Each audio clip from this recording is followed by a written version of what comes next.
An 84-year-old veteran was just grocery shopping in small-town America when it happened. Frank Miller, a Purple Heart recipient and Vietnam veteran, walked slowly with his walking cane outside the corner store on Main Street. But Officer Rick Mason didn't see an American hero.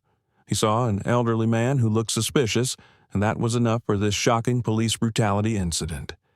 One harsh shove sent the combat veteran crashing to the concrete, his Bronze Star and military medals scattered across the sidewalk like broken dreams. The silent witnesses watched in heartbreaking silence. Smartphones stayed hidden. Nobody moved to help this patriotic American. But 30 minutes later, the sky exploded with rotor blades, and a Black Hawk helicopter descended on the downtown area like thunder from heaven. Because that wasn't just any old man lying there bleeding on the sidewalk. That was a military father, and his Army colonel son was coming home to deliver instant karma. If you believe our American veterans deserve respect no matter their age, hit that subscribe button right now, because this jaw-dropping story will shock you to your core. Frank Miller had been invisible for so long in his small-town neighborhood, he'd almost forgotten what it felt like to be seen. At 84 years old, the senior citizen moved through the residential area of Riverside like a ghost from another time. His worn military jacket told incredible stories that nobody bothered to read anymore. The faded name tag couldn't hide the heart of a man who'd served 3 tours as a Vietnam veteran, earned 2 Purple Hearts, and saved 7 soldiers' lives in the jungles of Southeast Asia. This American hero had given everything for freedom and liberty, but none of that military service mattered now. Now, he was just another elderly man with a walking cane, shuffling to the grocery store every Tuesday morning for his routine shopping, buying the same things: bread, milk, cat food for the stray he fed behind his apartment building. Frank lived alone in a 1-bedroom place above the barber shop, surviving on a small pension and the kindness of Mrs. Rodriguez next door, who sometimes brought him soup when his arthritis acted up. His military son, David, had moved to Fort Campbell years ago, chasing dreams and opportunities that this small town couldn't offer. They talked every Sunday, but David's life was busy with special operations missions, military duties, and all the things that make Army families sacrifice time together. Frank never complained about military families' struggles.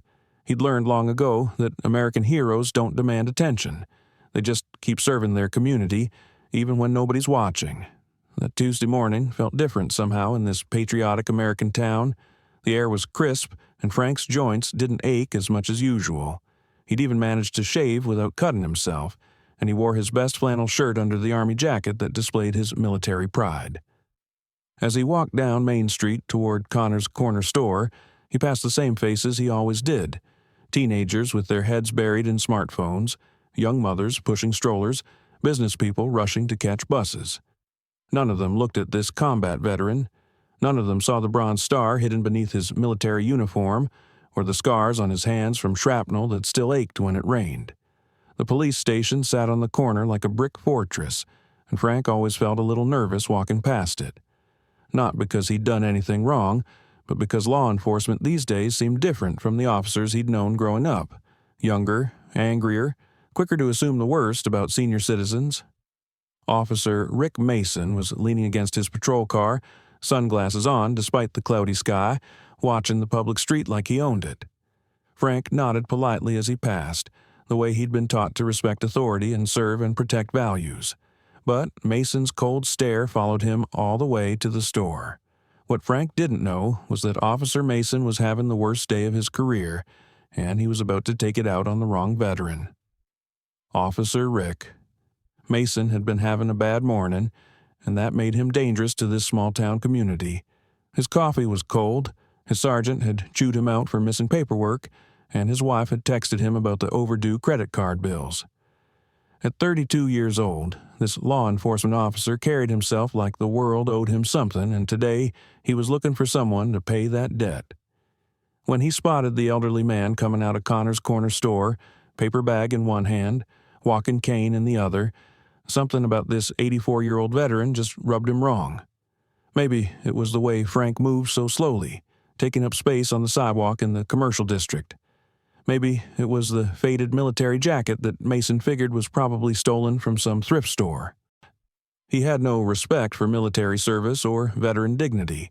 Or maybe it was just that Frank looked like an easy target, someone who wouldn't fight back or cause problems for law enforcement. Mason pushed himself off his patrol car and started walking toward the store, his hand already resting on his belt, mind already making up reasons why this American veteran needed to be questioned. Frank was just trying to cross the street when Mason's voice cut through the morning air like a knife. "Hey, you, stop right there." The words carried the weight of authority, but also something uglier. The assumption that Frank had done something wrong simply by existing in Mason's line of sight as a senior citizen. Frank had no idea that his simple act of compliance was about to trigger a confrontation that would change both their lives forever and become a viral story. Frank Miller stopped walking and turned around slowly, confusion clouding his weathered face. He'd been crossing the street legally, minding his own business in this small town, but Officer Mason was approaching him with the kind of aggressive posture that made Frank's stomach tighten with old memories of conflict. "Yes, officer?" Frank said quietly, his voice carrying the automatic respect that his generation of American veterans had been taught to show to law enforcement. Mason looked Frank up and down, like he was examining evidence at a crime scene, showing no respect for this combat veteran or military honor. "What's in the bag, old man?" The question came out harsh and demanding, as if this Vietnam veteran was required to justify his grocery shopping to anyone who wore a badge. Frank blinked, genuinely confused by the hostility he was facing.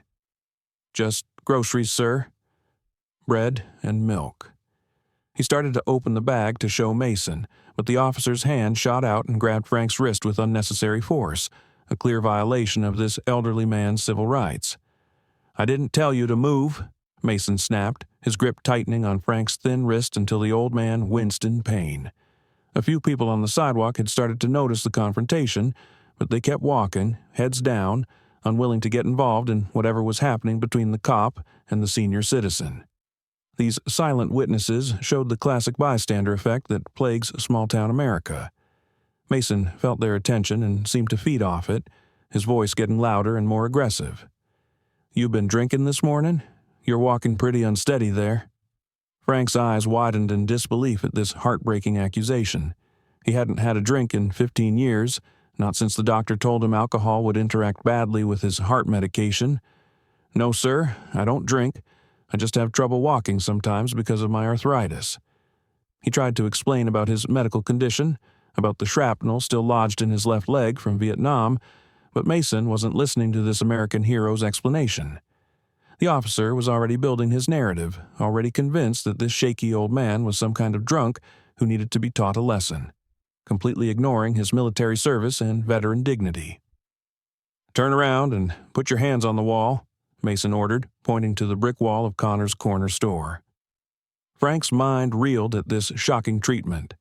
He'd done nothing wrong, broken no laws, but he'd learned long ago that arguing with angry men in uniform only made things worse. With trembling hands, he started to comply, moving slowly because his joints wouldn't let him move any other way. But his slowness only seemed to anger Mason more in this unbelievable confrontation. And that's when Mason's patience finally snapped, leading to a moment of police brutality that would haunt him for the rest of his life and go viral on social media. "Move faster," Mason barked, his patience completely gone with this 84-year-old veteran. Frank was doing his best to turn around and place his hands on the wall, but his elderly body couldn't move at the speed Mason demanded. The arthritis in his spine made sudden movements painful, and his walking cane had fallen to the sidewalk when Mason grabbed his wrist. Frank was vulnerable, confused, and trying desperately to comply with orders that made no sense in this shocking police brutality incident.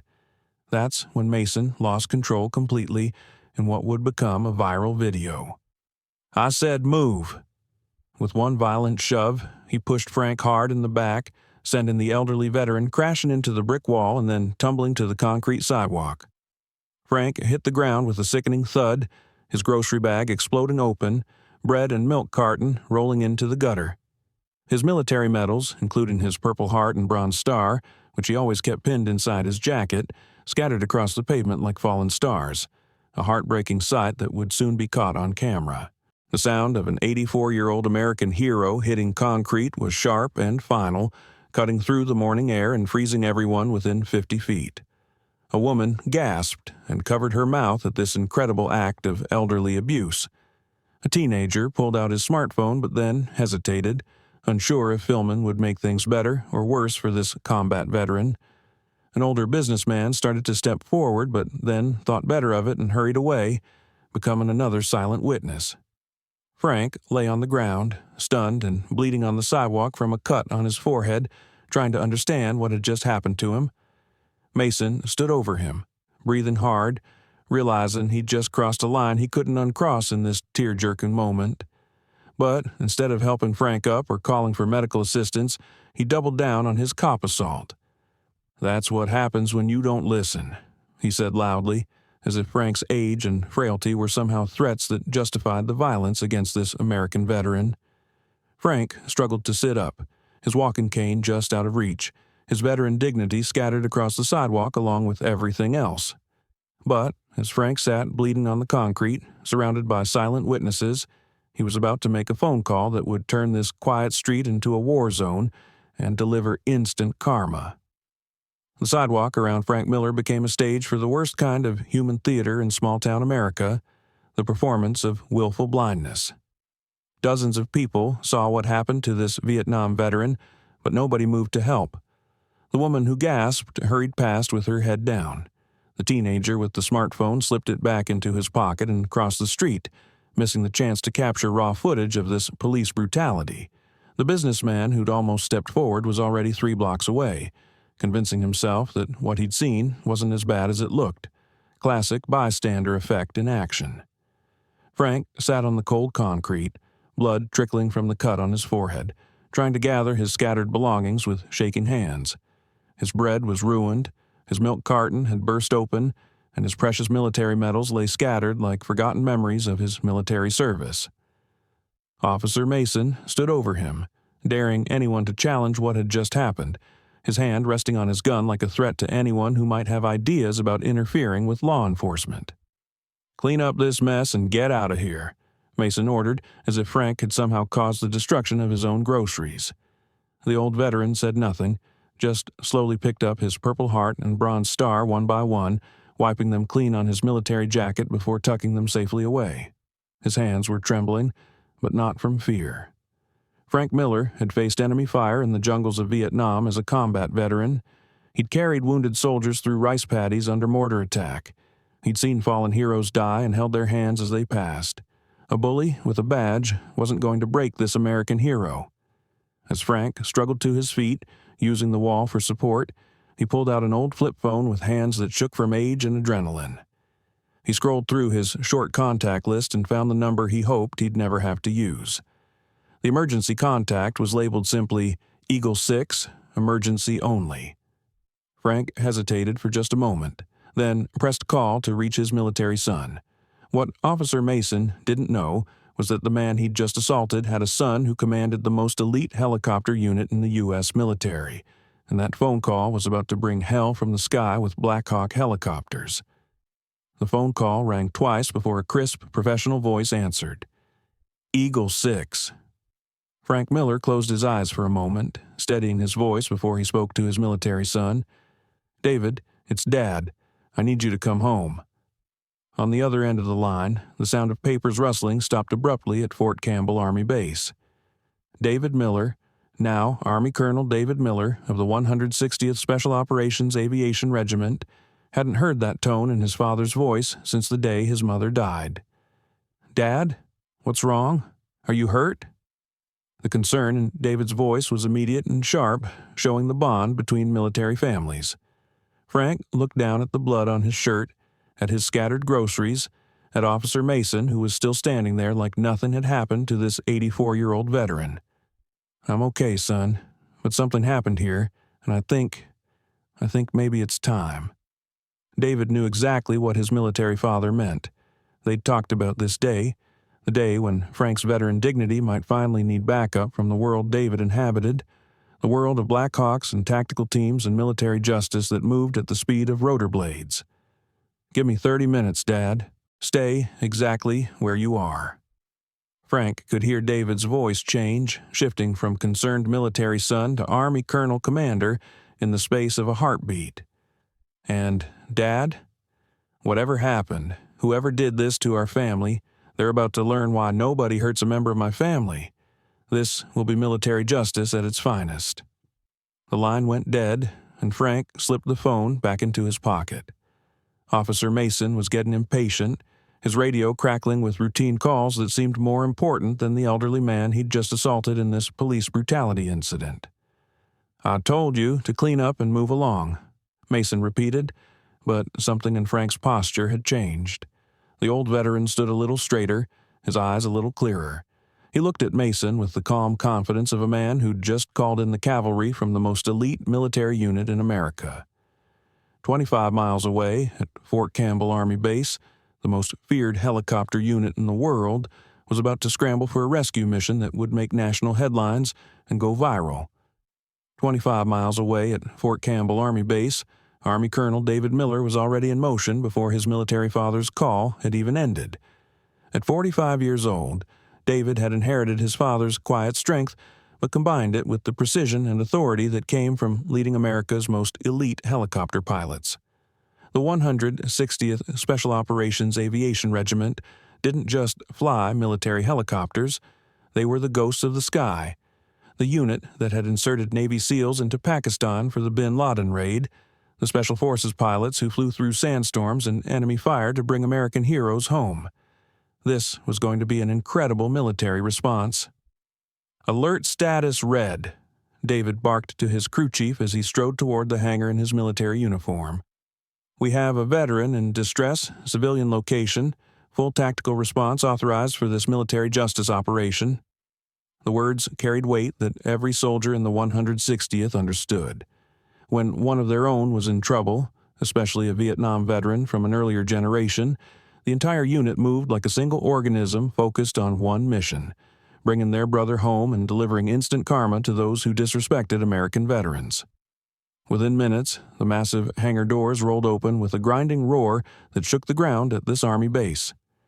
The MH-60M Black Hawk sitting inside wasn't just a helicopter, it was a flying fortress, equipped with advanced avionics, defensive systems, and carrying capacity for a full tactical team. David's crew had trained together for 5 years, flying missions in Afghanistan, Iraq, and classified special operations that would never make the news. Today, their mission was personal, a military father protecting his veteran father. "What's the target, Colonel?" asked Sergeant First Class Rodriguez, the crew chief who'd flown with David through more combat zones than either man cared to count.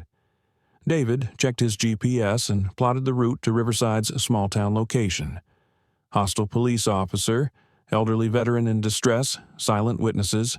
We go in loud, we go in fast, and we remind everyone what happens when you hurt our military families. This is going to be viral footage that breaks the internet. The turbine engines spooled up with a whine that grew into a thunderous roar. 4 more Blackhawks from David's squadron were spinning up as well, because when the 160th moved, they moved in force to deliver military justice. The radio crackled with confirmation from the base commander. "Eagle Flight, you are authorized for domestic emergency response. Bring them home, Colonel. Show them what military honor looks like." Back on the streets of Riverside, Frank Miller sat on the bench outside Connor's corner store, pressing a tissue to the cut on his forehead while Officer Mason finished writing up a report that would paint the incident as a routine interaction with an uncooperative civilian. The few silent witnesses had scattered, and Mason was already planning how he'd explain the paperwork to his sergeant. Just another day dealing with troublemakers who didn't respect law enforcement authority, or so he thought. Frank checked his watch. 28 minutes since he'd made the emergency call to his military son. The sky was still clear, but he could feel something building in the distance, like the electrical charge in the air before a thunderstorm. He'd felt this same anticipation in Vietnam, right before the helicopter rescue teams came screaming over the tree line to save his unit from an overwhelming enemy force. Some sounds you never forget, and some rescue operations leave marks on your soul that time can't erase. This was going to be amazing. And then, from the distant horizon, came a sound that would make Officer Mason's blood run cold and change the balance of power forever. The unmistakable roar of rotor blades approaching. The sound started as a distant rumble, like thunder rolling across a clear sky. A few people looked up confused, checking for storm clouds in the bright morning air. Officer Mason glanced at his watch, annoyed by the noise interrupting his paperwork. He was completely focused on creating his version of events, the one where Frank Miller was just another troublemaker who'd resisted lawful orders and accidentally fallen down. This would soon become viral footage that proves him wrong. Then the rumble became a roar, and the roar became something that made car alarms start going off throughout the downtown area. The deep, rhythmic thumping of rotor blades echoed off the buildings like a giant heartbeat, growing louder and more intense with each second. People started coming out of shops and offices in this small town, pointing at the sky, pulling out smartphones to record whatever was about to happen. This was going to be incredible raw footage. Frank Miller remained sitting on the bench, but his posture had changed completely. His back was straight, his chin was up, and there was something in his eyes that hadn't been there 30 minutes ago. It was the look of a combat veteran who knew backup was coming, the expression of a military father who'd just called his Army colonel's son to come home and make things right. This American hero was about to get the respect he deserved. Officer Mason was still looking at his paperwork when the first Blackhawk crested the tree line and descended toward Main Street like a bird of prey dropping from the heavens. The downwash from the rotor blades sent papers flying, knocked over trash cans, and created a windstorm that forced everyone to shield their eyes. But this wasn't just one military helicopter. As the first Blackhawk settled into a landing pattern in the parking lot behind the police station, 4 more appeared on the horizon, flying in perfect formation toward the small town that had just become the center of a very personal military operation. This spine-chilling moment was about to deliver instant karma. Officer Mason was about to discover that the elderly man he'd assaulted had connections that reached all the way to the most elite military unit in America, and this was about to become a must-watch viral story. The lead Black Hawk touched down in the parking lot with mechanical precision, its rotor blades still spinning, creating a dust storm that enveloped half the block. Before the aircraft had even fully settled, the side doors slid open and tactical gear-clad soldiers emerged with the fluid efficiency of Special Forces warriors who'd done this 1,000 times in much more dangerous places. They moved like shadows, spreading out to secure the area, their weapons at ready position but not directly threatening anyone. This was going to be jaw-dropping footage. Officer Mason finally looked up from his paperwork, his mouth falling open as he watched what looked like a scene from a military movie unfolding 50 yards from where he stood. The other 4 Blackhawks had taken up positions around the town's perimeter, creating a security bubble that made it clear this wasn't a training exercise or a coincidence. This was a targeted military response, and somehow it was connected to the quiet morning that had just turned into the most significant day in Riverside's history. This amazing moment was being caught on camera by multiple smartphones. From the lead helicopter, a figure emerged that made Frank Miller's weathered face break into the first smile he'd worn in months. Army Colonel David Miller stepped onto the asphalt in full military uniform, his bearing unmistakably that of a man accustomed to command, to respect, and to getting results when American lives were on the line. He was older than the soldiers around him, graying at the temples, but he moved with the confidence of someone who'd earned every rank and ribbon through skill, sacrifice, and an uncompromising commitment to protecting those who couldn't protect themselves. This military son was an American hero in his own right. David walked directly to his military father, ignoring the gathering crowd, the confused law enforcement officers, and the smartphones that were already uploading viral videos to social media. He knelt beside Frank on the bench, his trained eyes immediately assessing the cut on his father's forehead, the torn clothing, the scattered military medals that Frank was still clutching in his hands. "Dad," he said quietly, his voice carrying both tenderness and barely contained fury, "tell me exactly what happened here." This touching moment between military families was being recorded by silent witnesses. Frank looked into his son's eyes and saw the boy who used to play soldier in the backyard, who'd enlisted the day after 9/11, who'd called every week from Afghanistan to make sure his father was okay. Now that boy was a full Army colonel in the most elite aviation unit in the world, and he'd just brought the thunder to a small town where justice had taken a coffee break. This was military pride and veteran dignity in action. But when Colonel Miller turned his attention to Officer Mason, the real reckoning was about to begin. And this confrontation would go viral and trend on every social media platform. Army Colonel David Miller stood slowly after hearing his military father's account of the morning's events, his eyes scanning the scene with the tactical assessment skills that had kept him alive through countless combat missions. He spotted Officer Mason immediately, standing frozen beside his patrol car, finally beginning to understand that the 84-year-old veteran he'd assaulted wasn't as powerless or alone as he'd assumed. David's Special Forces soldiers had formed a loose perimeter around the area, not threatening anyone but making it clear that they were prepared for any situation that might develop. This incredible military justice was unfolding in real time. David walked toward Mason with the measured pace of a predator who knew his prey had nowhere to run.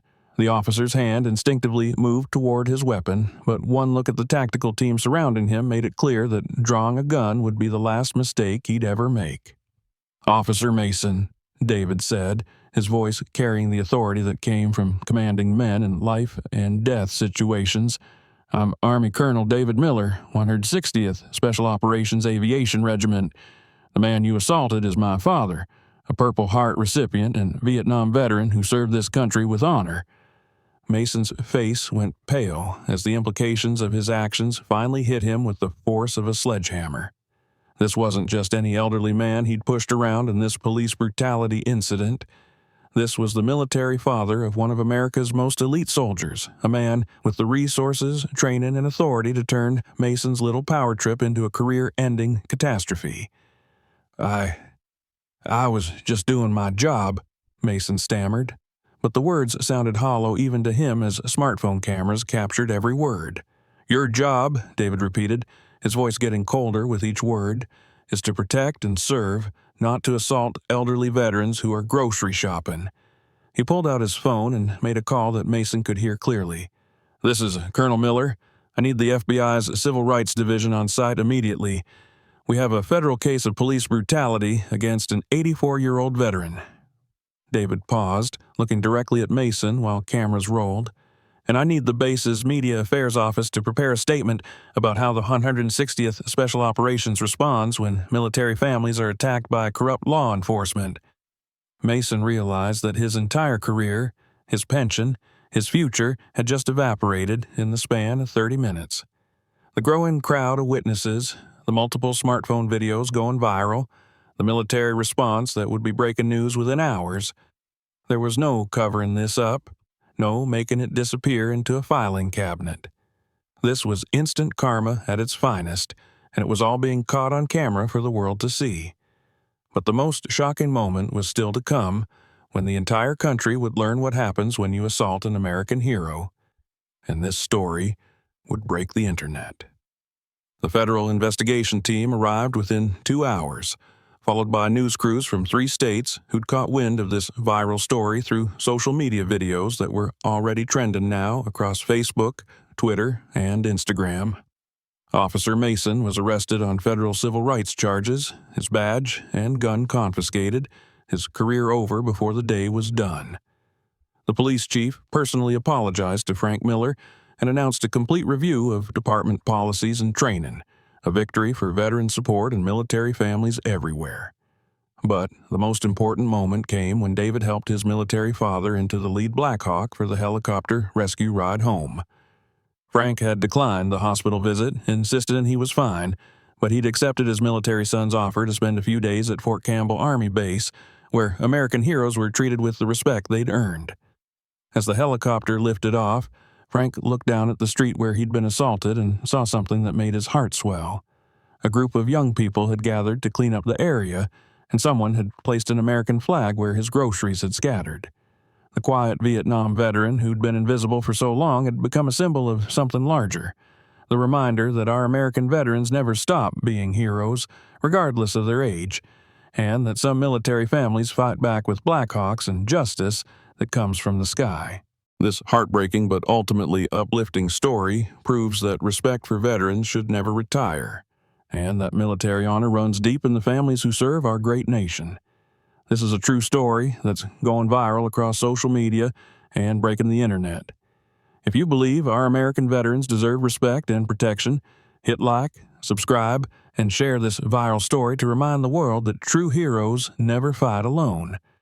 Support our troops and respect our veterans, because military families stick together and military justice always prevails.